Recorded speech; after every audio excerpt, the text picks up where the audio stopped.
mentioned, and I'll pop it up here on the screen, is our SEC opponents for next season was fully released.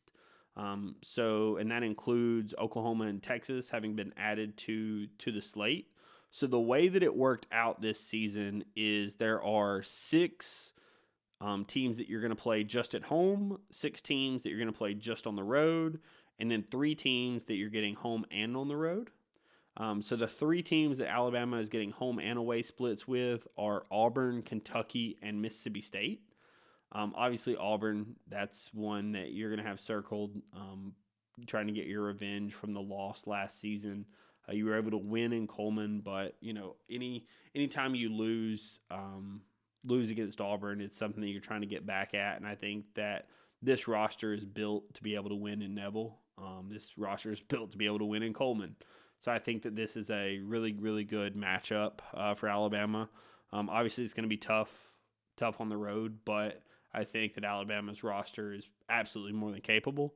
Then Kentucky, this is not the Kentucky of old, right? This is year 1 under Mark Pope. So it's going to be a completely different look Kentucky team from the level of the offense they're going to running, the players that are going to be on the court. It's going to be completely different guys than what you're used to seeing at Kentucky and who you saw last season. It's going to be a completely different roster. So I do think this isn't the worst year to have Kentucky home and away. Obviously I think that Mark Pope is going to bring an energy to Kentucky, but ceases to be seen how he actually performs on the court. So not the worst. And then Mississippi State, don't hate it. Chris Jans is a really good coach. If you've never been to the Hump in Starkville, me and my girlfriend went last season. It's a really, really fun atmosphere, really fun place to play, tough place to play. Even as good as this team was this last season, Alabama was able to, squeak out of there with a win. But, not a super easy place to play. I thought that Mississippi State's done a pretty good job in the portal, done a pretty good job overall. So, I think that the home and away splits of those 3, you got some good teams. You got some what will be quality wins, home and away. Not terrible. I think that your away slate is a decent bit more difficult than your home slate. Which is not ideal, but it will lead to, having more than enough net wins. What I will say, like I said, we're not going to cover the non-conference slate today just because I'm waiting on a few more games to be officially announced with dates and confirmed. Like, for example, the St. John's game. There was rumors of a St. John's game happening at Madison Square Garden. That was only talked about last season. We're at this point unsure if it's even going to happen. A lot of us are leaning towards no at this point, but I'm trying to wait on a few more games to come out before I officially talk about the non-conference slate. So if you'll bear with me, as soon as I get some additional information and as soon as non-conference gets fully announced, I will do an episode talking through each team and what I really like and what I'm looking forward to, because there are some heavy hitters on that, including, the home and home we just signed with Purdue. Illinois is on there. Houston's going to be in there in the MTE. So we've got quite a few big games to look forward to this season. But we'll continue on with the away slate. So the away slate is Arkansas on the road. So Arkansas is Calipari, so it's Kentucky, but in Fayetteville. He is still building his roster. He has said he's only going to have 9 players. I'm kind of a little unsure of how that's going to work out with just having 9 roster slots. I know he's doing it from an NIL perspective. It concerns me a little bit if they have any type of injury issues. Overall, I'm just curious of the experiment that's happening in Fayetteville, Arkansas. So I think it's a very tough place to play. I think that Calipari is a pretty good coach, but, that's one that's intriguing to me. Missouri, we will see what happens. They were 0-18 this season, but were very good last season, or 2 seasons ago, I guess. I think that they have done a good job in the portal, have done a good job recruiting, but can Dennis Gates get the guys to perform on the court? That ceases to be the question, so we will see what happens this season. South Carolina, Lamont Paris has done a great job. Nick Pringle joins joins him. I think that South Carolina is a very underrated team, and I think that South Carolina on the road is going to be a very underrated game, one that Alabama will absolutely have to be up for. Tennessee on the road. It's been a while since we've won at Tennessee. A lot of it has to do with their physicality. A lot of it has to do with officials. A lot of it has to do with just overall how Alabama has prepared going into that game. Alabama did a decent job this past season, except for the big run that they gave up. So I think that this team has the guys and is built to be able to play more physical, play through contact. You have the experience, plus you have some transfers with experience that can play through contact, like a Chris Youngblood.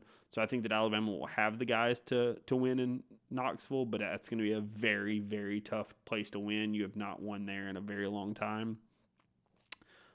Texas, first time going to Austin.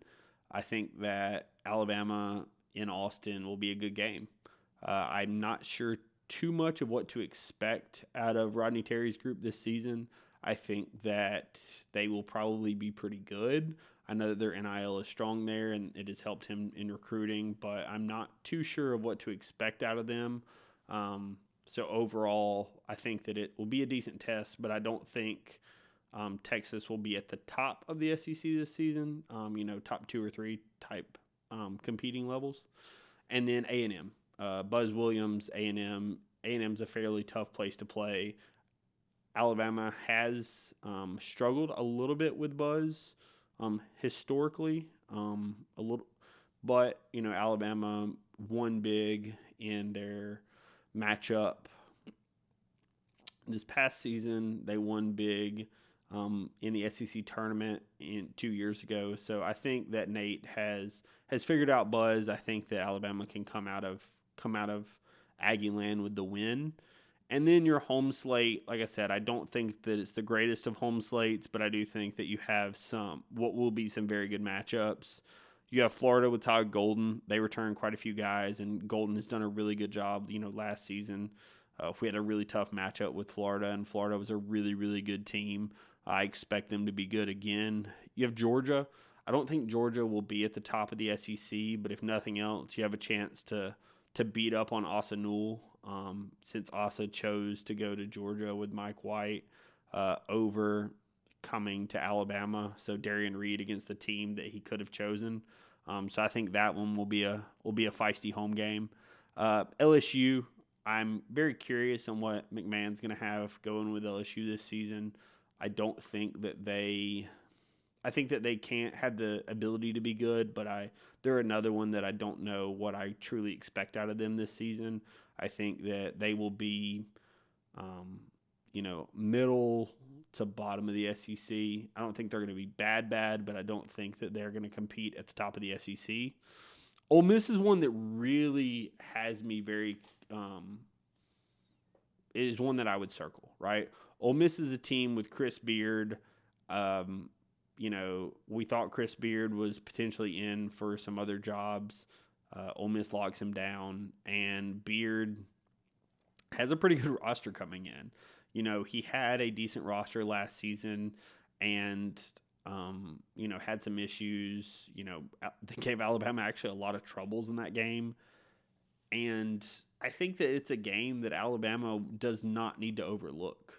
I think it's a game that Chris Beard is going to have the team playing at a higher level than they were last season. And I think that he's got a few more of his guys that he would want to run his style of system. So I think that Ole Miss next season is one that you absolutely cannot overlook. Ole Miss will be a very good team under Chris Beard. So that's one that you absolutely don't need to overlook. Oklahoma with Porter Moser. Honestly, I don't think that Oklahoma will be competing. I think similar to LSU, I don't think they're going to be competing near the top of the SEC. I think that it will be a good game. Obviously, first time playing Oklahoma, with them being a member of the conference. I was actually in Norman 2 years ago when they beat us as the number 1 overall seed in the country. And Alabama played pretty poorly in that game. we were the better team and they kind of shot lights out. I think that Nate will be looking for a kind of a get back after that beatdown that happened in Norman. The court got stormed. Me, Nate Oates-Burner, a few other people were there, and it was not an experience that I know that Nate enjoyed. And so the get back for Oklahoma, I do think, will be happening. And then finally, Vandy. Vandy's one that I'm super curious on what they're going to look like this season under the new coach. I think that overall, I think that Vandy is a little bit of a wild card team. I think that Vandy, it would not surprise me if they beat some teams they shouldn't, but I think that Alabama absolutely should be able to take care of Vandy. They're going to play another faster, more up-tempo style based on what we've seen out of their coach, similar to, Mark Pope at Kentucky moving to a faster, more up-tempo style. We've seen that out of Vandy's coach as well. So that's kind of my thoughts on what the SEC slate looks like. Like I said, I do think kind of the games that you need to circle for home are probably Ole Miss, Florida, and I think Georgia could have some fireworks just because of the recruiting battles that have happened between Alabama and Georgia over the last couple of years. On the away slate, I think that honestly most of them could show some storylines. Arkansas, obviously first year of Calipari. Missouri, just not sure what to expect. So, you never know. I think that one, maybe not. I think that Lamont Paris did a great job this season at South Carolina. So, curious to see what he does next year. Rick Barnes, like I said, we haven't won in Knoxville in a while. Rodney, Texas, we're looking at this is the first time us going to Austin and, seeing how Texas is. I think that's one just to kind of be on the lookout with. And then obviously your home and aways with Auburn, Kentucky, and Mississippi State. I think that all of those, the away games are not going to be walk in the parks for any of those because, even if it is a worse state team, State's not an easy place to play. Even if it's a Kentucky team under a first-year head coach, you're still going to Rupp Arena, right? So I think that all of those games are ones that you just are going to have to circle, kind of keep an eye out on. So that is what I think about the SEC schedule for this season. As I said, I will be recording another episode later on when I get some information, and some information continues to come out regarding the non-conference schedule. And who all is officially on it. We do have some announced games, like with McNeese State coming to town for Will Wade's return. We have Illinois coming to Birmingham. We've got Purdue. We're going to be on the road. Creighton coming to Tuscaloosa. Like I said, Houston, we're going to be playing them in Vegas in the MTE. So there's quite a few games that have been announced. There's still some outstanding. So as soon as I get some information regarding that, I will be putting out an episode to discuss.